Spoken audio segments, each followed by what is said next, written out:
The authorities in Beijing raise the alert level, closing schools and setting up checkpoints amidst growing concern at a fresh cluster of COVID-19 infections. We'll be live in the Chinese capital in just a moment. Healthcare workers take to the streets across France, calling for improved pay and conditions. The protests in central Paris have taken a violent turn. And the French government sends reinforcements to the city of Dijon, where there's been 4 days of unrest, which some suggest could be linked to a turf war between rival gangs. Welcome back to the France 24 newsroom in Paris. I'm Tom Burgess-Wilson. Thank you very much indeed for joining us. We begin here in France, where healthcare workers have been today holding protests right across the country, with those taking part calling for improved pay and conditions. Well, as the coronavirus pandemic eases, doctors, nurses and other public healthcare employees are renewing their campaign, which began well before the outbreak of COVID-19. They say that their experience these last 3 months has added urgency to their efforts. Well, the government is holding a series of consultations, setting the stage for reform. France 24's Luc Schrago has this report.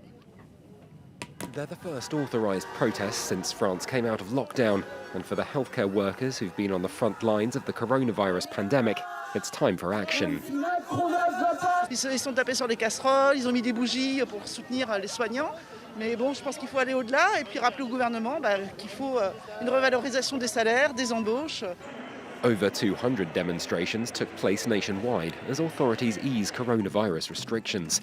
The government says it managed the pandemic's first wave reasonably well, boosting resources and paying healthcare workers a €1,500 bonus. However, the system was still badly strained almost to the point of collapse, and medical staff want guarantees that'll end. It's something they've been demanding since long before the current crisis, after years of budget cuts and ongoing healthcare reform. On ne veut pas de retour en arrière, on ne veut plus que ce soit des administratifs qui décident de tout. C'est des hausses salariales, mais qu'on nous donne aussi les moyens humains et matériels pour pouvoir fonctionner. Even as certain fringe groups in Paris try to hijack the protests, doctors' anger is understandable, especially when unions point to state aid being funneled elsewhere. Ce dont on a besoin immédiatement, qui ne sera pas un solde de tout compte parce qu'il y a besoin d'énormes moyens pour le système de santé, c'est 15 milliards d'euros pour rattraper les salaires, commencer les embauches.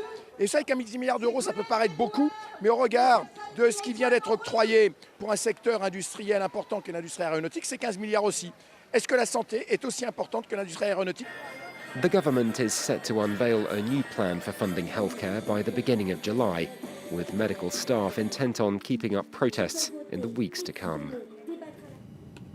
In other news, the French government has sent police reinforcements and a top official to the city of Dijon, where there have been 4 consecutive nights of violent unrest, resulting in at least 10 people being injured, as well as damage to property. Well, the cause of this violence isn't entirely clear, but some suggest it could be linked to a turf war between rival gangs. France 24's Yenna Lee tells us more.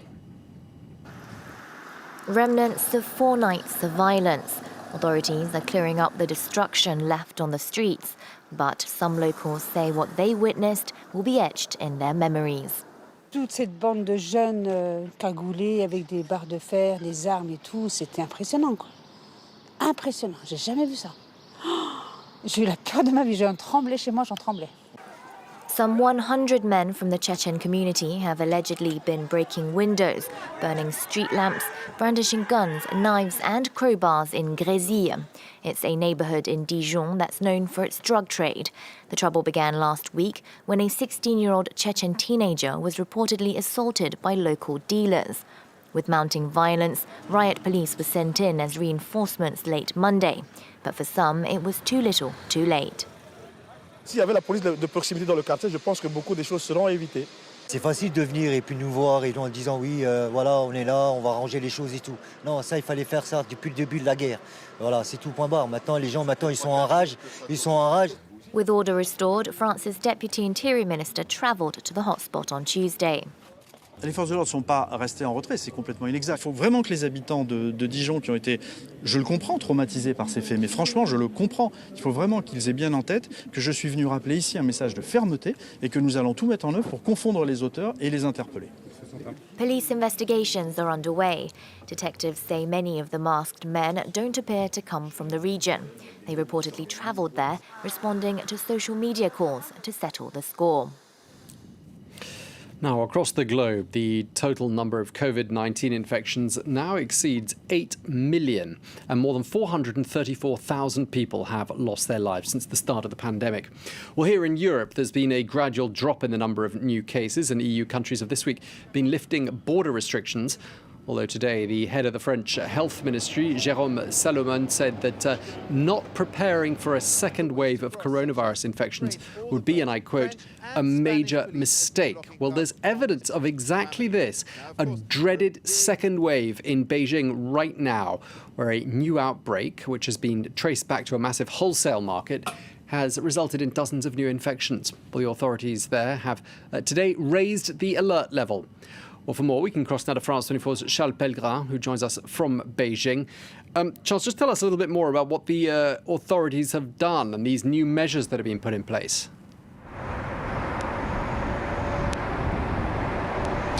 Absolutely, extremely strong words from the Beijing authorities now for a few days, saying that this is a wartime period of the fight against this threat of a second wave of COVID-19, talking about a race against time to contain this new cluster of infections. And this Tuesday evening, the authorities of the city raising the emergency level from 3 to 2, which means that a number of the elementary and middle schools in the city will be shut down, and students will have to be doing their classes online. But there seems to be a little bit of a disconnect between this discourse from the authorities, which is extremely alarmist, which is telling people to stay on their toes, with a number of local officials in the Fengtai district where this cluster of infection started, who were fired for letting this new cluster of infection appear. And the reality of this situation, which is that there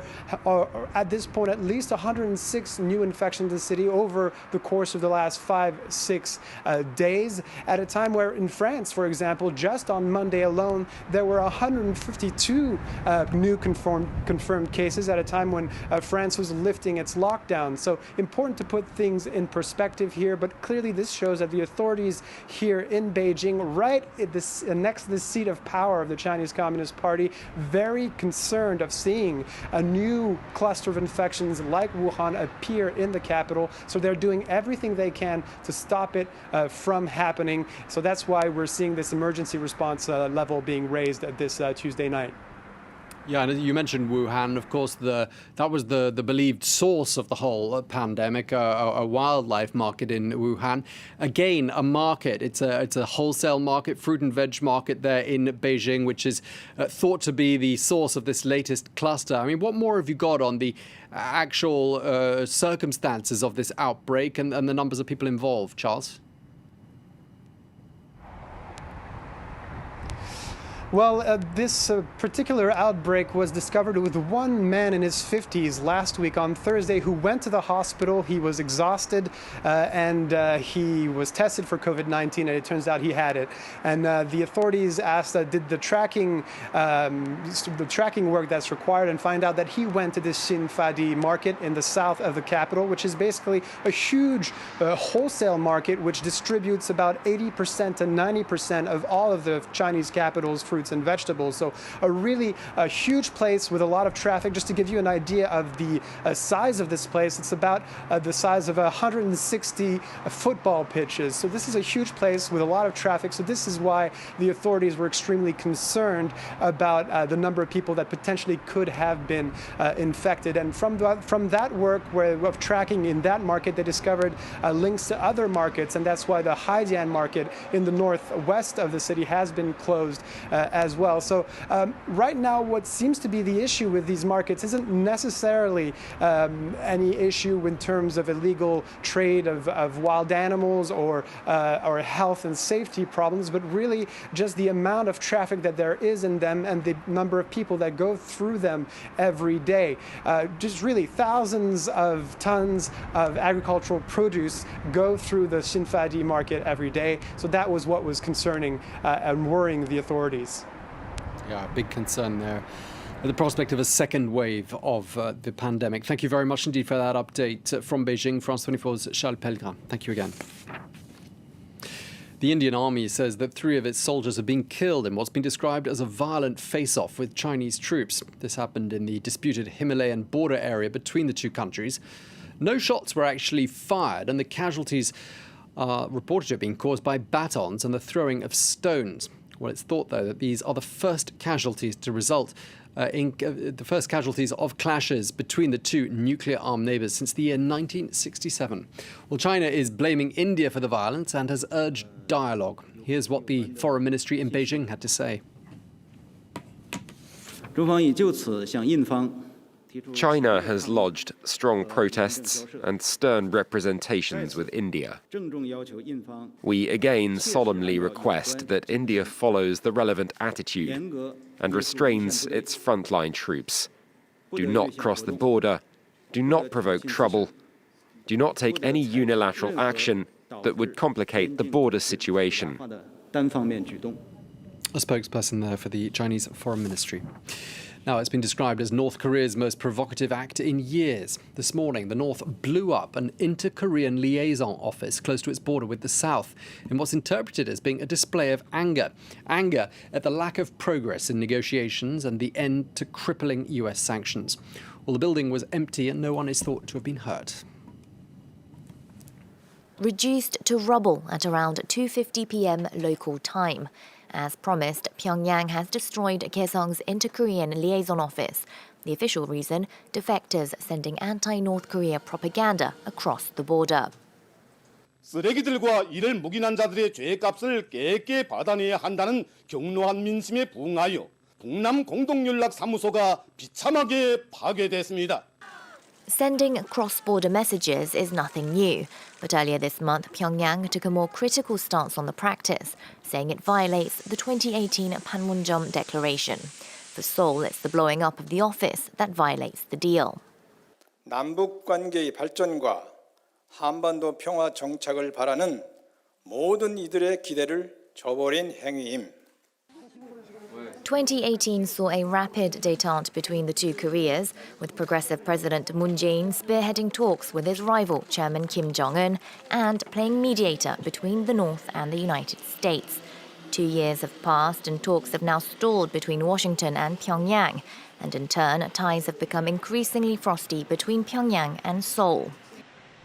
The Kaesong Liaison Office was a symbol of improved ties between the two Koreas.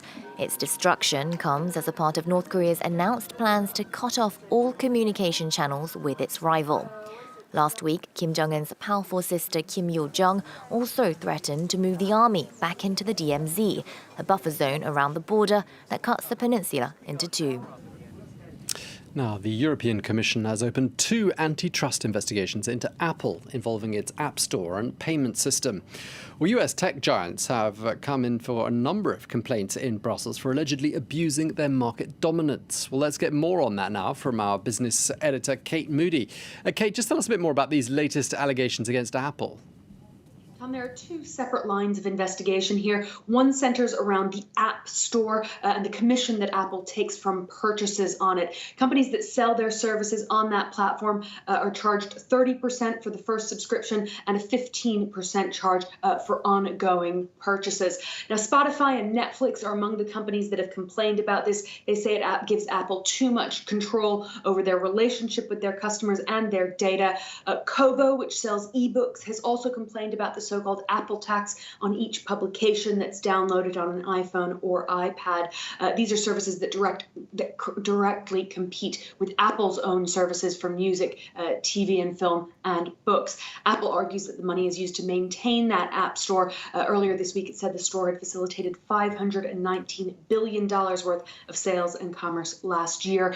A separate EU case is looking into Apple Pay and whether Apple limits competition from other contactless payment systems systems on its own devices. Now, Apple has faced a number of European investigations in the past. An appeal is ongoing into its €13 billion back tax bill in Ireland.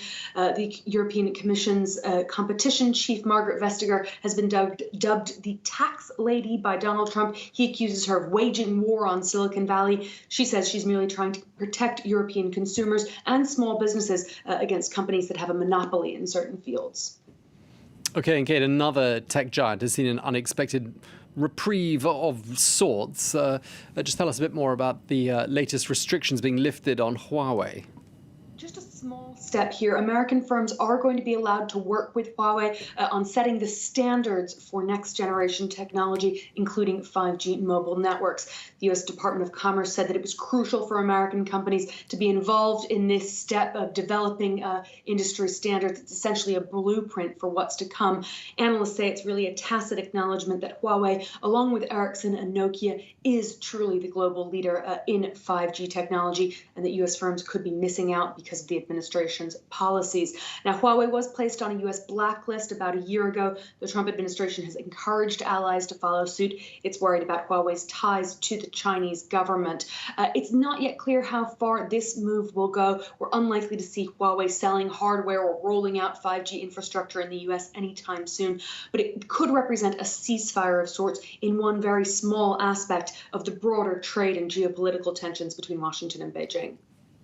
OK, Kate Moody, France 24's business news editor. Thank you very much indeed. And that brings us up to date with the world news. Thanks for watching. Stay tuned.